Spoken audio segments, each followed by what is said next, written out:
As Nancy Pelosi appears to whip sufficient votes for impeachment, the so-called whistleblower complaint that launched the whole impeachment circus is released, revealing definitively what we suspected all along.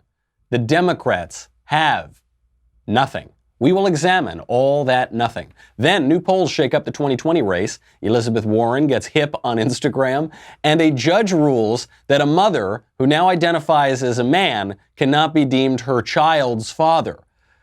BuzzFeed is outraged. We will try to understand what that sentence even means. Finally, the mailbag, all that and more. I'm Michael Knowles, and this is The Michael Knowles Show.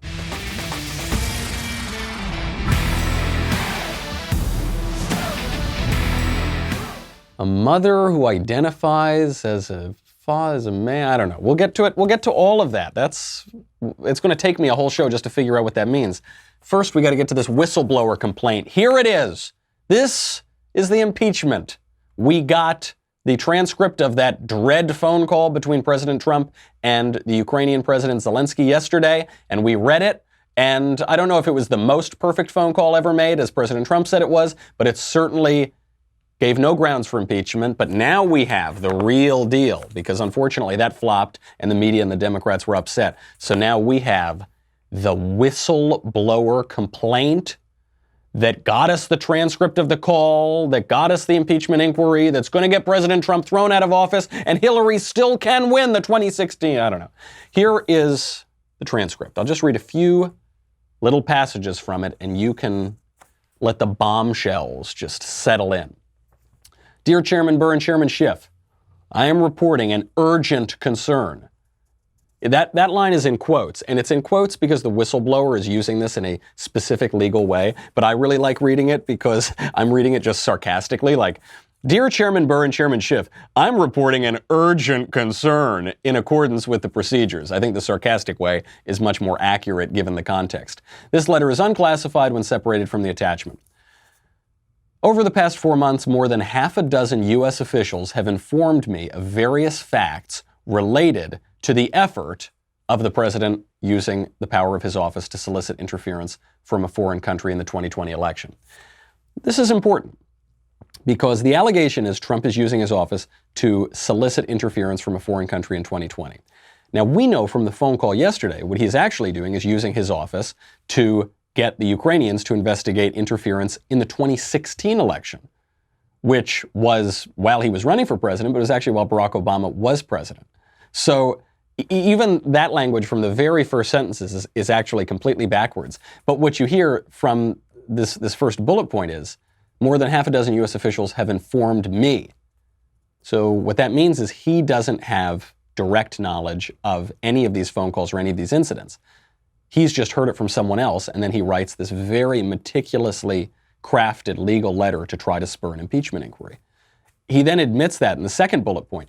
I was not a direct witness to most of the events described. However, I found my colleagues' accounts of these events to be credible because in almost all cases, multiple officials recounted fact patterns that were consistent to one another. What a beautiful soup of words. What a beautifully crafted mixture of euphemisms.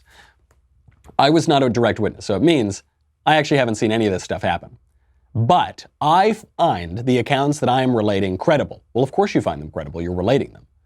Listen, I find them credible because I'm relating them, is more or less what he's saying.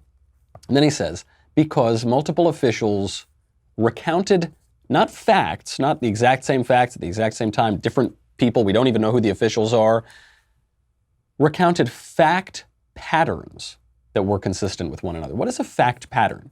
Fact pattern is different than a fact. We'll try to see what that means. I am deeply concerned that the actions described below constitute, quote, a serious or flagrant problem, abuse, or violation of law or executive order that, quote, does not include differences of opinions concerning public policy matters. Again, it's in the quotes because he's trying to spur legal processes out of this, but it makes a lot more sense if you just read it sarcastically. I am deeply concerned that the actions described below constitute a serious or flagrant problem or abuse or violation of law. That's more or less what's going on. Okay, then it goes on and he outlines a lot of things we already know about from that transcript. This is the new information. This is the only new information that we're getting from the whistleblower complaint.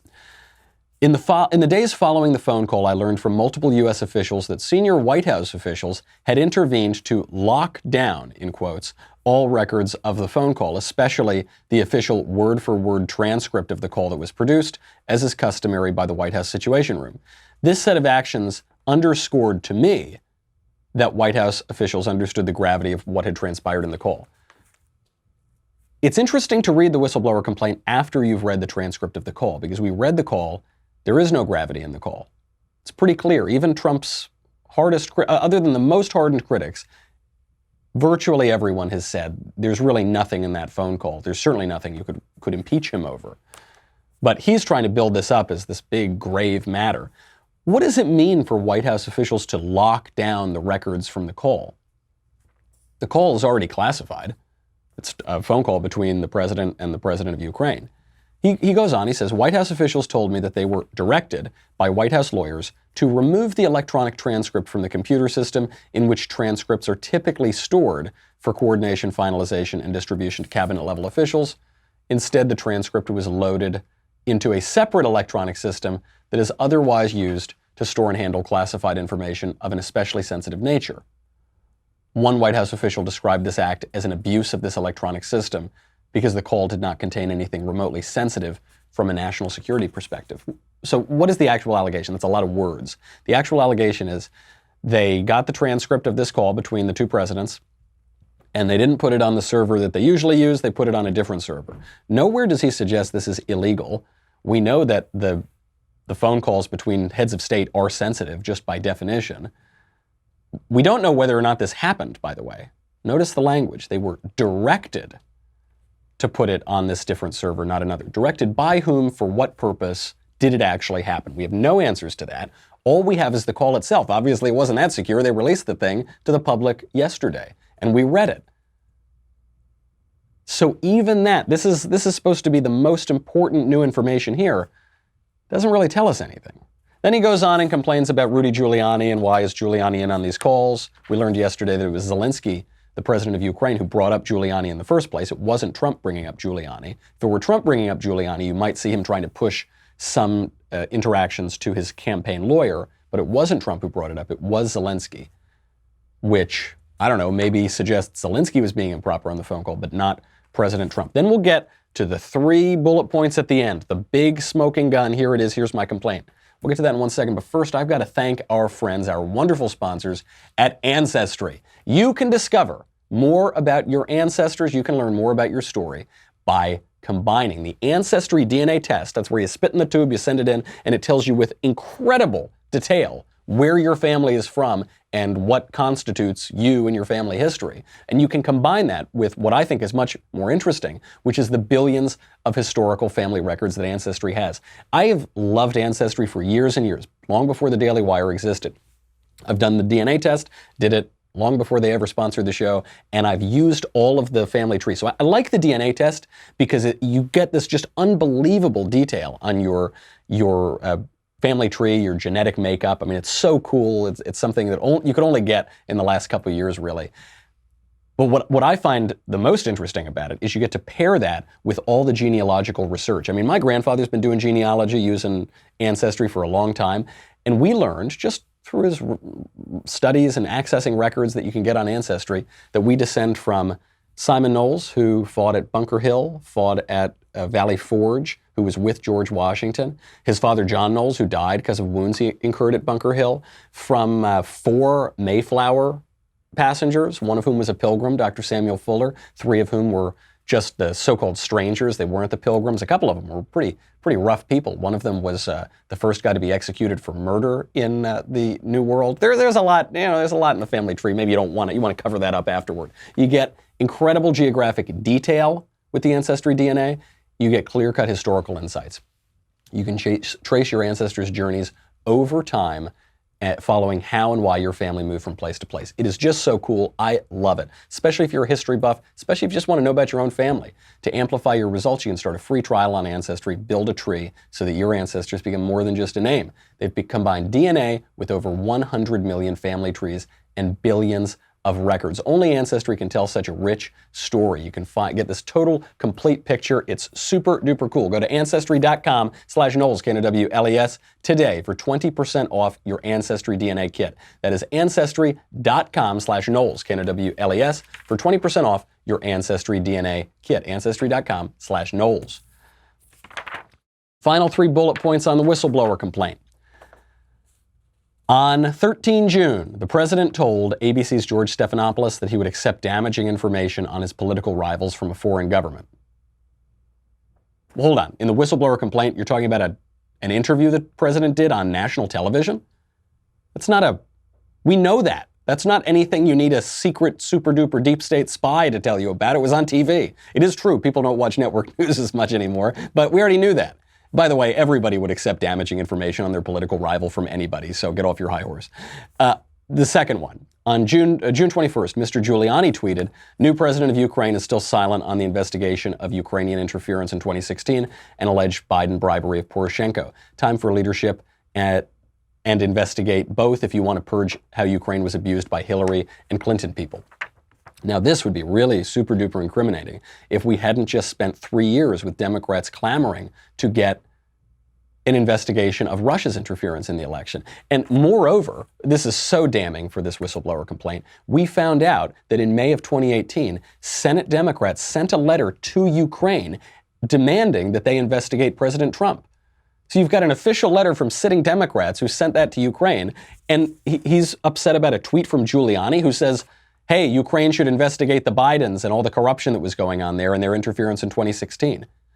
If that's a big deal, the tweet, then the letter the Senate Democrats sent is much more damning, much more egregious. Where's the whistleblower complaint on that? Nowhere. And then finally, in mid-July, I learned of a sudden change of policy with respect to U.S. assistance for Ukraine. See enclosure for additional information.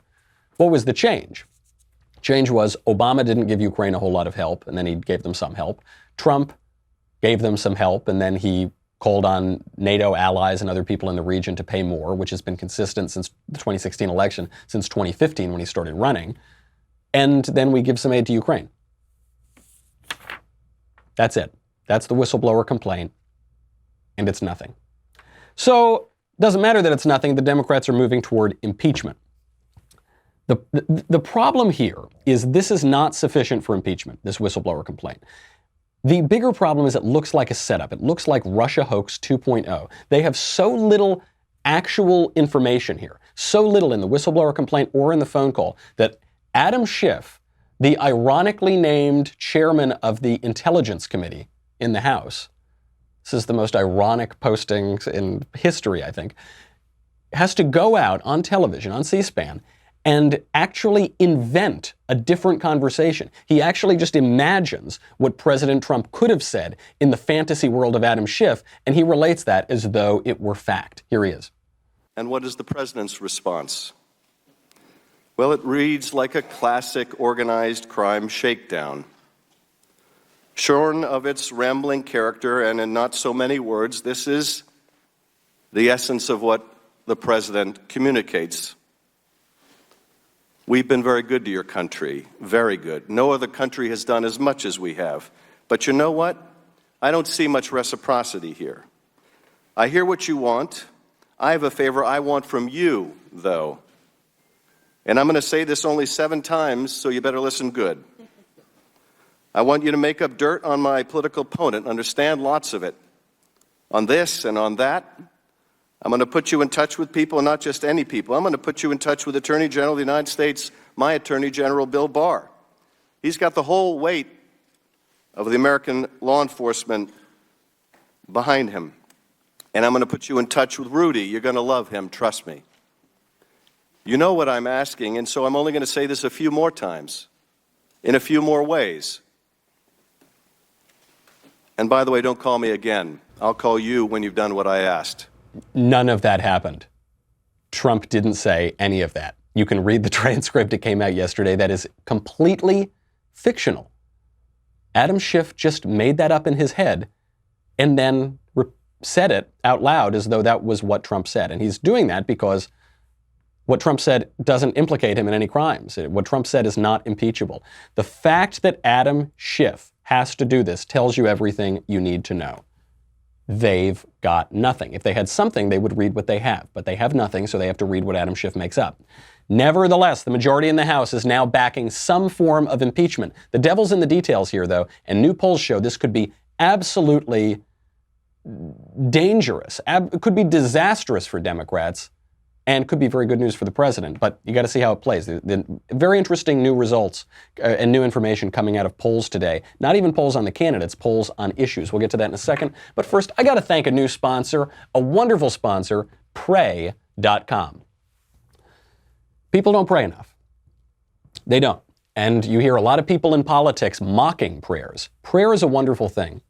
You should pray every day. Even I don't pray nearly as much as I should. And even religious people and practicing religious people don't pray as much. That is why we are partnering with Pray.com, the #1 app for prayer and sleep. I love this thing.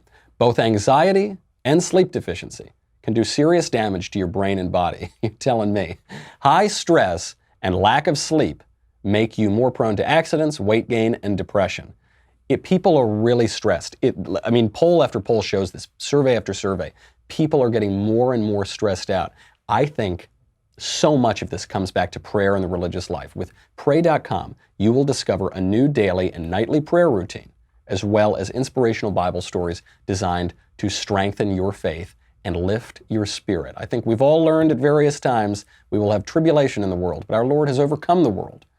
We all could use a little bit of that religious inspiration in our lives, so we're not just constantly looking and weeping in this valley of tears. Pray.com gives you motivational daily prayer plans, private and inclusive prayer communities, and relaxing bedtime Bible stories that will help you fall asleep. Hear the Bible come to life through stories about Adam and Eve, Noah, and the Ark, the 10 Commandments, as part of your daily prayer routine at Pray.com. Use Pray.com to build a healthy habit of prayer, gain wisdom from the Bible, and fall asleep to Bible bedtime stories. It's so important, and we lose sight of it because we all get so busy and we all get so stressed. But there's a reason, there's a relationship there. Right now, my listeners get 60% off a Pray.com premium subscription by downloading the Pray.com app at pray.com/Knowles, Knowles, Pray.com/Knowles. Over 50 million prayers have been created on Pray.com. Find out why at pray.com/Knowles, Knowles. And if you wouldn't mind, say a novena for me. All right. The majority in the House now backs some form of impeachment. A majority of the House backs some form of impeachment. There's the devil in the details. So they've got the number. They needed 218 votes in the House. They got all the Democrats, and they got one Republican, in quotes, Justin Amash, who is a libertarian, who's liberal on a lot of issues and hates Donald Trump. They've all agreed to support impeachment in some form, but in some form doesn't mean they're going to vote for impeachment. Might mean they want an investigation that could lead to impeachment. Might mean they want to open an impeachment inquiry, but not actually vote for impeachment. So it's a lot weaker than the headlines are showing you. We could have predicted all of this. This was predicted, actually. Alan Lichtman, who was the political scientist who has accurately predicted every presidential election since 1984. He was one of the few guys to come out in 2016 and say, Trump is going to win this thing. And he predicted Trump was going to win, and he predicted that Trump would be impeached.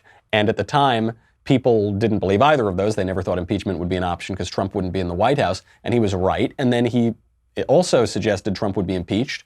And it looks like his predictions are coming true. My prediction of a Donald Trump victory was based upon a scientific method studying all American elections going back to 1860. My prediction of a Donald Trump impeachment, of course, could not be based on a mathematical model because there haven't been enough examples of impeachment in U.S. history. But my prediction of a Donald Trump impeachment in my book, The Case for Impeachment, was based on a deep study of the history of impeachments, the basis for impeachments, Donald Trump's record as a businessman, and Donald Trump's record during the first 2 or 3 months of his administration. That was enough to point me towards what seemed to be an inevitable end to the presidency in the first term. Now, what he said certainly could be interpreted as being correct, especially if they do finally go forward with impeachment.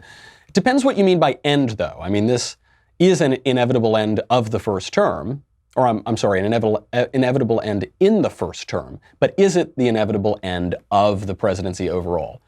Looks like he was right on impeachment. But when you look at other polls, you look at other surveys, you show it's not as clear-cut on what this means for Trump, because the problem is, according to recent surveys, the majority of Americans oppose impeachment. Pretty clearly, this new Morning Consult poll came out. It's not exactly a hard conservative poll or anything. They've got a good record. If anything, they skew a little bit left. Poll conducted after the news of the Ukraine phone call broke. So this is not like new information has changed anything. This is after the Ukraine news broke. Support for impeachment is actually down over that week from 30%, 37%. Now it's down a bit. Nearly half of respondents, 49%, said Congress should not begin impeachment proceedings, which is also down very slightly. It's only down 1 point.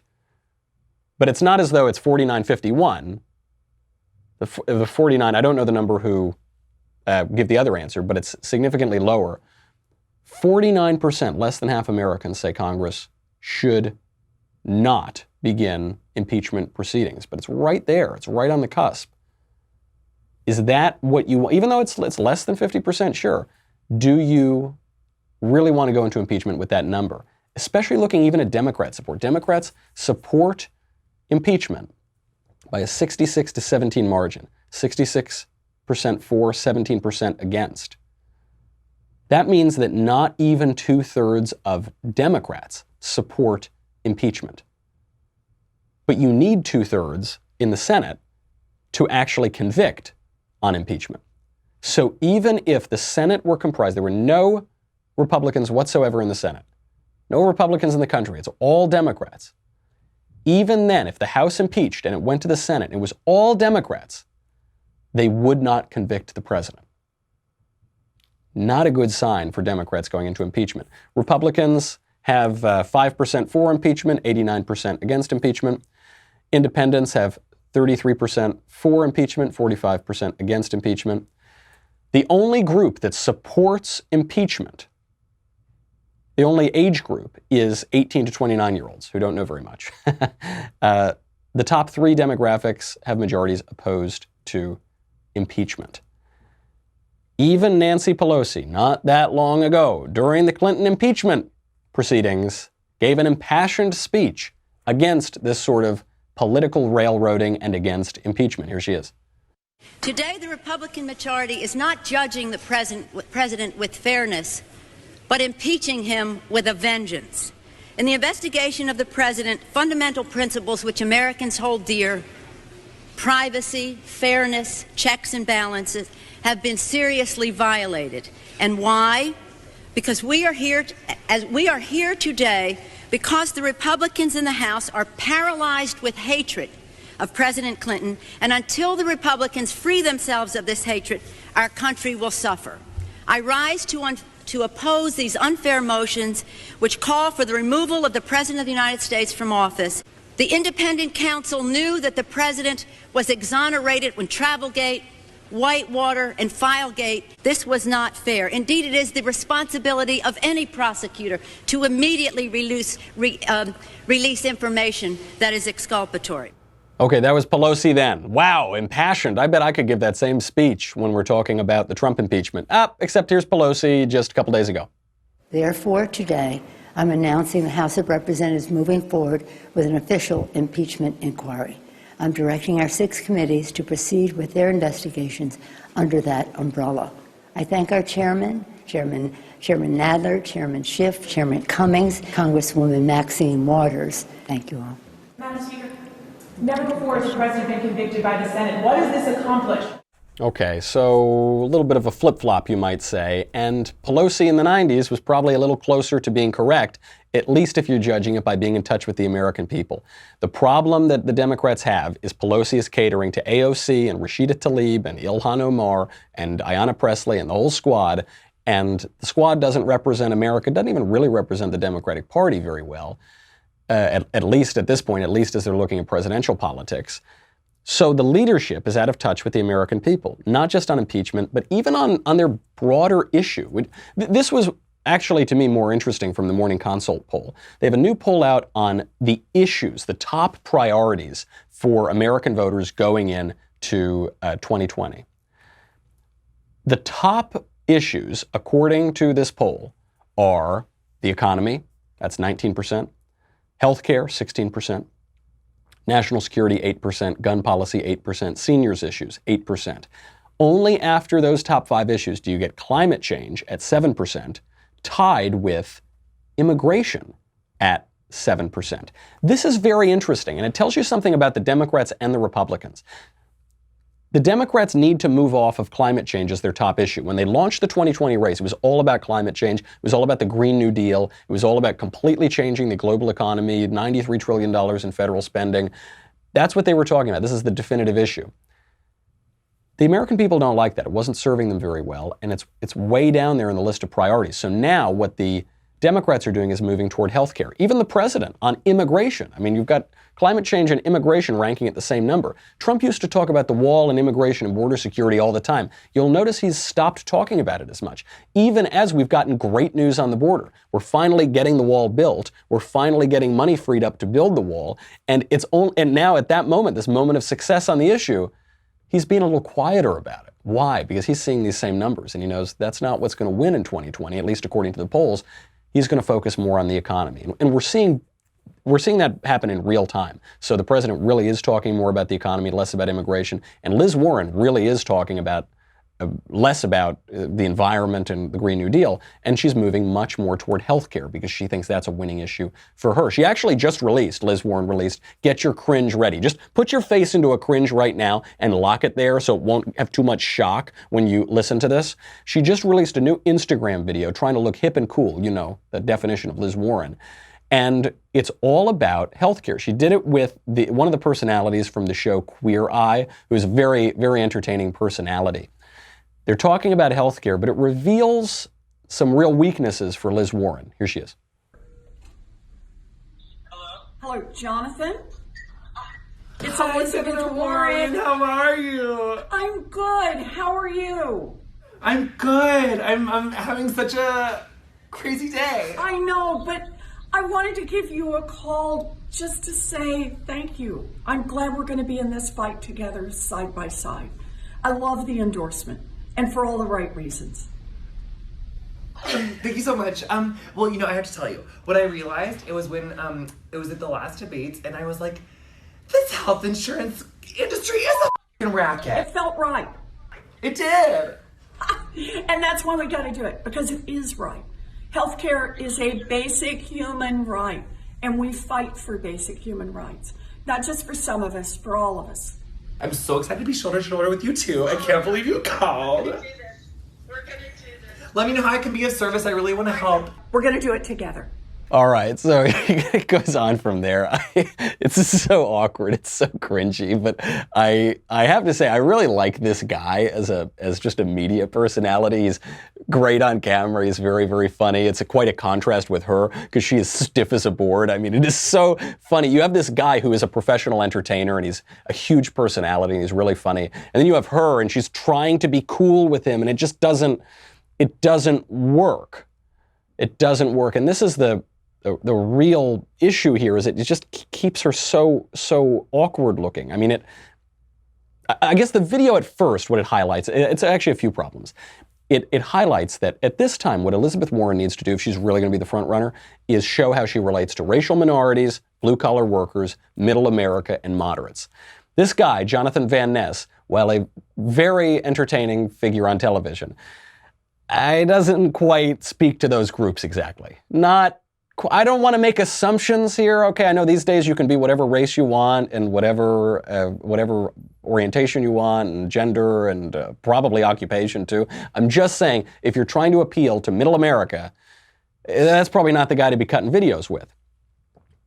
That is going to be Liz Warren's challenge. If she really wants to take Biden out, she's got to show that she appeals to more people than just the audience for Queer Eye, who are mostly on the coasts and who are mostly white and who are mostly already with her and not with Joe Biden anyway.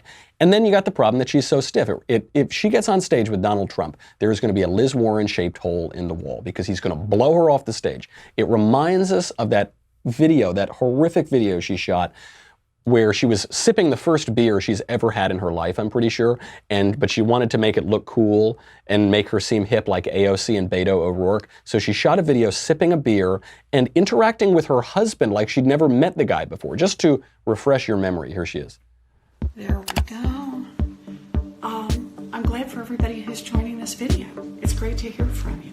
Hold on a sec. I'm going to get me a beer.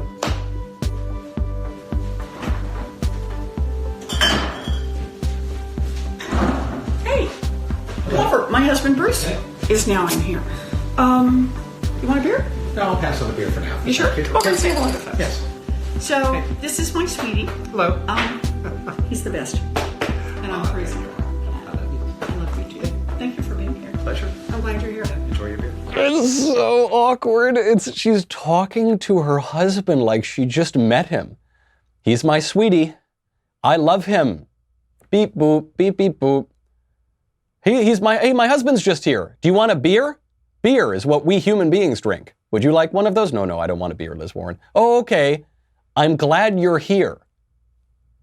It's his home. Where else would he be? Do you people live together? Is this all a charade? So anyway, she's gotten a little bit better with the stiffness between then and the Queer Eye video, but she's got a long way to go. We know this about Liz Warren. She does get better. She does learn things, but she does have a long way to go, especially when you're dealing with Mr. Personality, President Trump. We have to get to the most absurd BuzzFeed article I've ever seen. They sent out a tweet last night that said a trans man in the UK who gave birth and then sued to be recognized as the father has lost his case. Good luck making sense of that. We'll try to make sense of that because we're going to be giving a speech tonight to kick off my YAF College speaking tour. Tonight is the first stop on this year's tour. It's a free event, so come on out 7 p.m. to the Friends of USC Library Lecture Hall. The topic of the speech is Men Are Not Women and Other Uncomfortable Truths. And it's bound to be a fun one. I will be talking about similar things to BuzzFeed, and we're going to be talking about the overall theme of this speaking tour, which is cancel culture. It's become very prominent. Some of us have noticed it even just this week. And reports of my demise have been greatly exaggerated. But cancel culture is very real. And cancel culture, a lot of people don't understand it, how it relates to political correctness, how it relates to the truth. But we are going to be moving on with that speaking tour. Try to stop us. It's going to be a lot of fun. Also, great news. We just announced it yesterday. I'm going to be launching a new show. In addition to my show here at the Daily Wire, the Michael Knowles Show, we will be launching a new show at PragerU called The Book Club. That is going to be coming in the next couple months. So very, very exciting stuff. If you want to see the speech tonight and you can't make it out live, head over to yaf.org/events for more details. Come join the party. Head on over to dailywire.com. You know what you get. It's more important now than ever to get subscribers so that the cancel culture can't cancel us. Please go to dailywire.com. We appreciate all of your support and all of our subscribers. We got a new website, a new membership tier. It is really, really cool. Head on over there. We'll be right back with the craziest BuzzFeed article ever and the mailbag.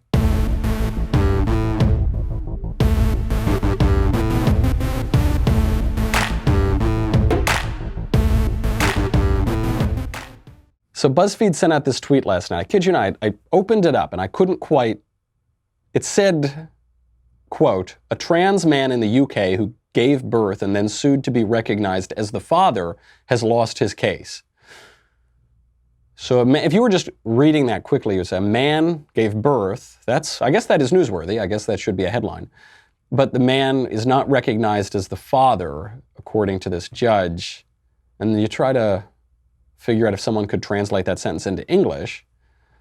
Because then the headline says, a high court judge has ruled that mother no longer means woman. So hold on. A trans man is not who gave birth. So, okay, now I get it. A trans man, what they mean is a woman who now identifies as a man, but who is a woman. So the woman gave birth to a child, and the judge refuses to let her be deemed the father. Okay, that makes sense, because she's not the father, she's the mother. Okay, that makes sense. I get that part. But then the headline says, a high court judge has ruled that mother no longer means woman. Well, that seems like the opposite of what the tweet said. Those two sentences seem to contradict each other. until you realize that what BuzzFeed is implying in the headline is the outrage that the judge refuses to call this mother the father. The judge is calling the mother, and BuzzFeed is outraged because they don't think that this woman is a woman any longer. They think that this woman is now a man because she identifies as a man. Very confusing. Freddie McConnell thought that for him to become a father, the hardest fight would be personal, medical. First, to transition into the man he knew himself to be, then to cease testosterone treatment so that he could conceive, and finally to give birth, when right, to his marrow he felt male. To give birth, even though he felt male. He stopped the hormone treatment. But he isn't male. He isn't he. He is she. But you see how insidious this pronoun issue is.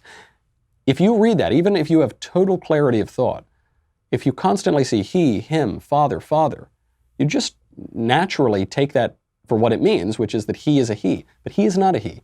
It is a she. She is a she. She is the mother. Because only mothers can give birth and only women can be mothers. BuzzFeed goes on. This ruling, the ruling which makes perfect sense, the ruling says a mother is not a father. Simple enough. We're now getting confused on the question a man is not a woman. But at least we're saying a mother is not a father. Of course that's true. It's like saying 2 + 2 = 4. It's like saying the sky is blue. BuzzFeed takes great issue with this. They say the ruling has implications for almost anyone. According to the judgment, mother is no longer a gendered term. Mother, therefore, does not equal woman. Actually, though, the ruling is the exact opposite of that. Mother is a gendered term. Mother exclusively equals woman, according to both this judge's ruling and reality. But what BuzzFeed is doing is saying that gender is no longer a gendered term. What BuzzFeed is saying is that gender and sex are completely different from one another, and sex is reality, and gender is whatever we want reality to be. Then they say a mother is a person who gives birth regardless of whether she has a genetic link to the child. For instance, if the eggs are from another woman. Right, this is raising another issue of bioethics, whether a child has a right to his own mother. Then a father is also not necessarily gender specific. Actually, the ruling is exactly the opposite of that.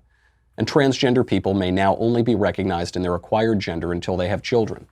What that's really saying is, transgender people, they're saying, we as a society will pretend that men who are confused about their sex are women, and vice versa. We will pretend that until reality reasserts itself and biology reasserts itself, and we see that the man, allegedly, actually is a woman because only women can give birth. And at that point, we have to stop lying. And BuzzFeed is very upset about that. The transgender man, so the mother, this woman says, "It is bigger than us. I will carry on fighting because this is threatening to set things back for LGBT people, as well as for society, gender, and how families are created. This slams the brakes on progress in a way that should scare people." I don't think this ruling scares people. I think this ruling gives people a little consolation that we have not just completely lost our minds as a society, and that we have not just completely disregarded reality. Nobody benefits from living in lies. Not men who think they're women, not women who think they're men, not anybody else in the culture, not the 99.9% of people or 99.85% of people who are not confused about their biological sex. Nobody benefits from lies. There is nothing compassionate about lies. We pretend these days that lies are comforting. They're not. Comfort means to give strength. Forte, strength.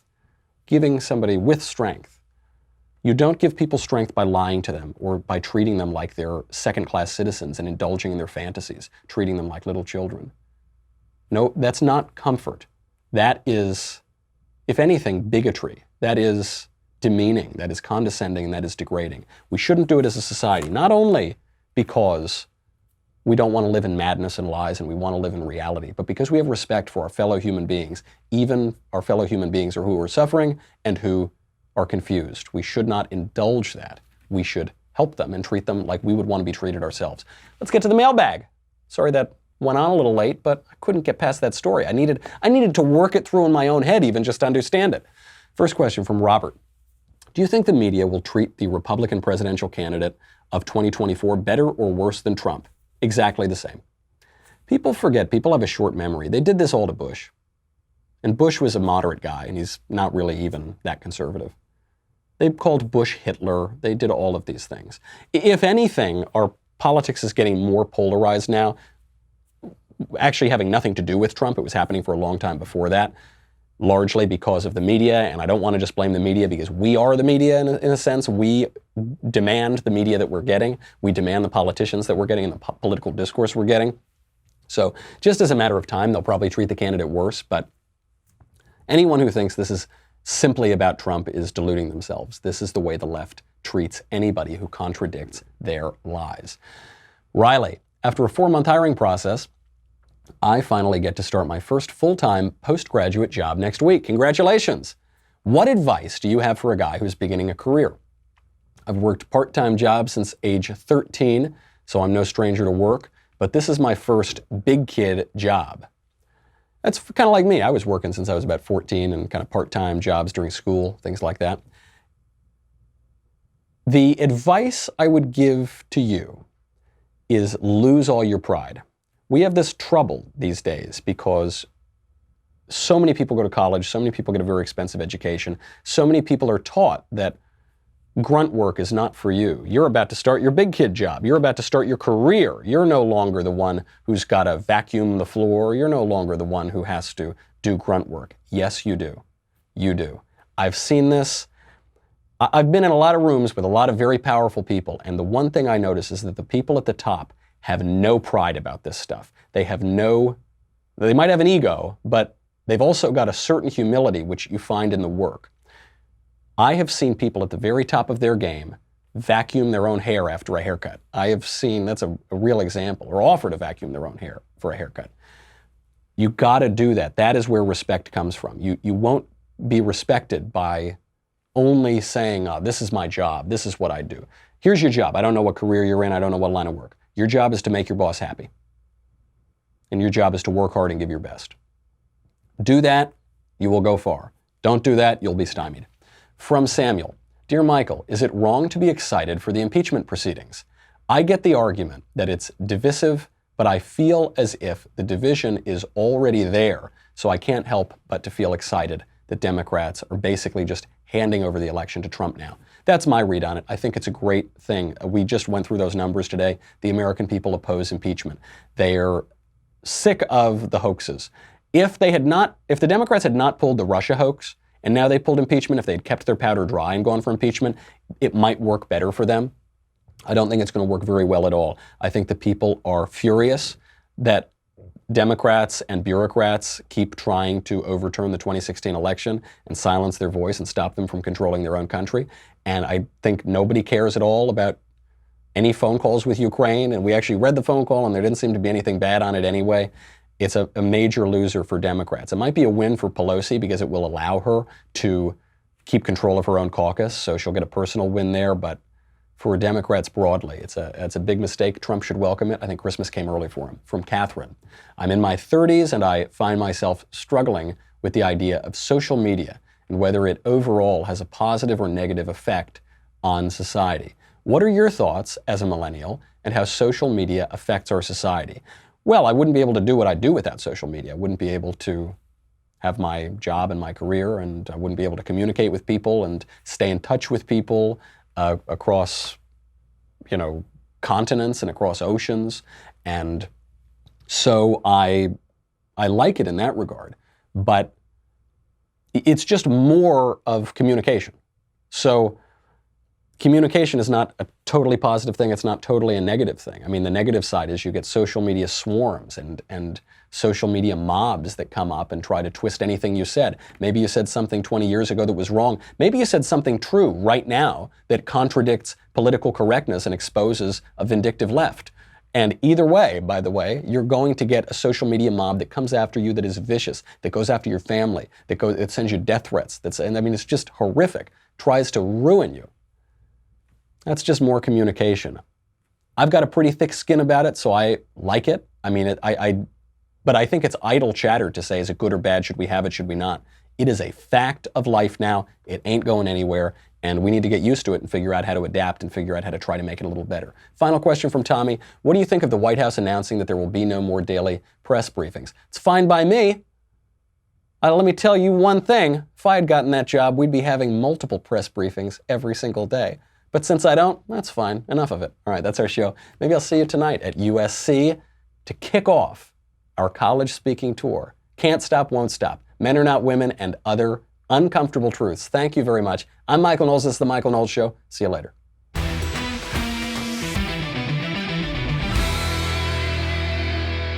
The Michael Knowles Show is produced by Rebecca Dobkowitz and directed by Mike Joyner. Executive producer, Jeremy Boring. Senior producer, Jonathan Hay. Our supervising producer is Mathis Glover. And our technical producer is Austin Stevens. Assistant director, Pavel Wydowski. Edited by Danny D'Amico. Audio is mixed by Mike Coromina. Hair and makeup is by Jesua Olvera. And our production assistant is Nick Sheehan. The Michael Knowles Show is a Daily Wire production. Copyright Daily Wire 2019. Hey everyone, it's Andrew Klavan, host of The Andrew Klavan Show. A meaningless scandal is leading us into a meaningless impeachment process because our politics has become a meaningless show. Listen to The Andrew Klavan Show and we'll plunge into the existential darkness of our now meaningless existence. That sounds like fun. I'm Andrew Klavan.